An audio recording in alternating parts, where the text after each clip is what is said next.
The Battle of Stalingrad from the German perspective. The Battle of Stalingrad became the longest and bloodiest urban battle of the entire Second World War. Over 7 months of brutal fighting, both sides suffered losses exceeding 1 million men killed, wounded, or captured. For this reason alone, it is rightfully considered the decisive turning point of the war. For the first time, the Third Reich suffered losses so catastrophic that it would never truly recover from them. Let us look at this battle from the perspective of the German command. While staying at his headquarters on occupied Ukrainian territory, Adolf Hitler signed Directive No. 41. This document outlined the primary objectives of the German summer campaign of 1942, the capture of Rostov-on-Don, Stalingrad, and afterward the advance toward the oil-rich regions of the Caucasus and Baku. After the outbreak of war, oil supplies to Germany were severely limited and depended almost entirely on Romanian oil fields.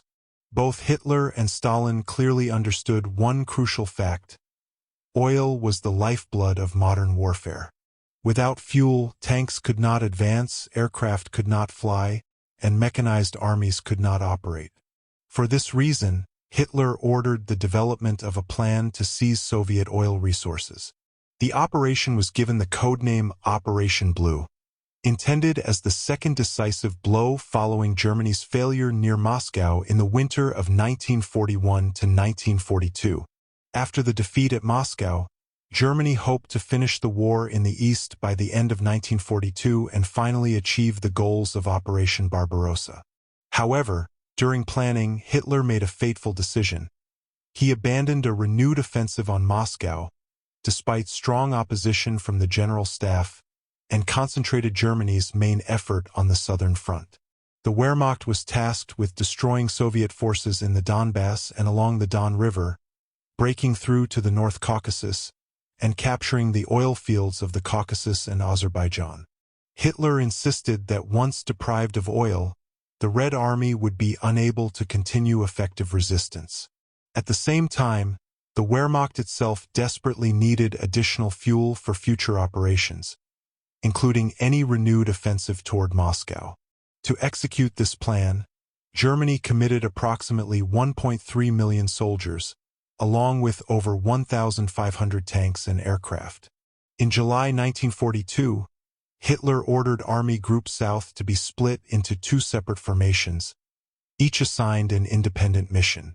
Army Group A was to continue its advance into the North Caucasus.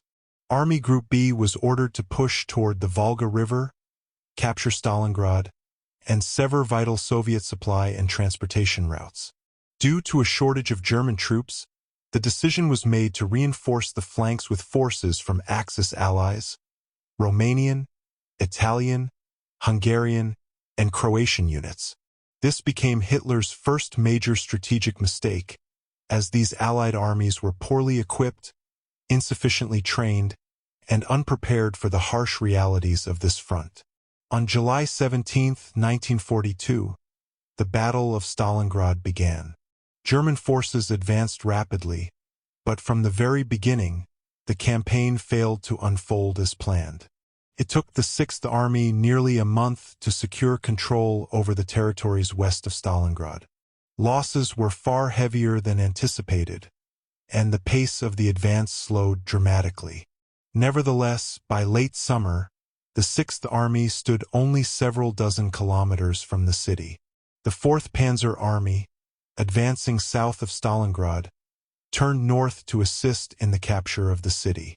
At the same time, Army Group A continued deeper into the Caucasus, but its advance gradually lost momentum. Despite this, German morale remained high. Many soldiers believed the Eastern Campaign was nearing its end and that Soviet capitulation was imminent. But this confidence was dangerously premature. Stalingrad was not only of strategic importance but also held symbolic value.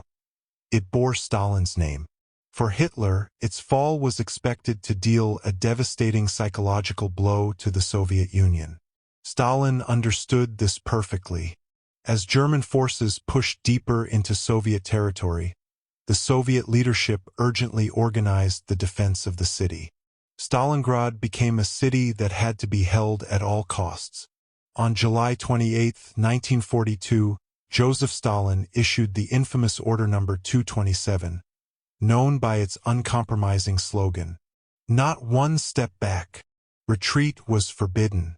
Severe punishment awaited those who showed cowardice or disobedience.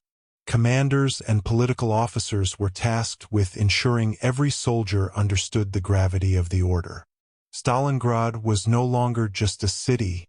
It became the ultimate test of Soviet endurance. In August 1942, the Luftwaffe launched a devastating bombing campaign. Thousands of sorties reduced Stalingrad to rubble. Entire districts were obliterated within days. Between 40,000 and 90,000 civilians were killed. More than 80% of the city's buildings were destroyed. But instead of breaking Soviet resistance, the ruins turned Stalingrad into a natural fortress. Every collapsed building, basement, and wall became a defensive position. In September, the Wehrmacht launched a full-scale assault on the city. German commanders expected a swift victory. They were gravely mistaken. Soviet forces managed to slow the German advance despite enormous losses. Most importantly, they bought time that would prove decisive.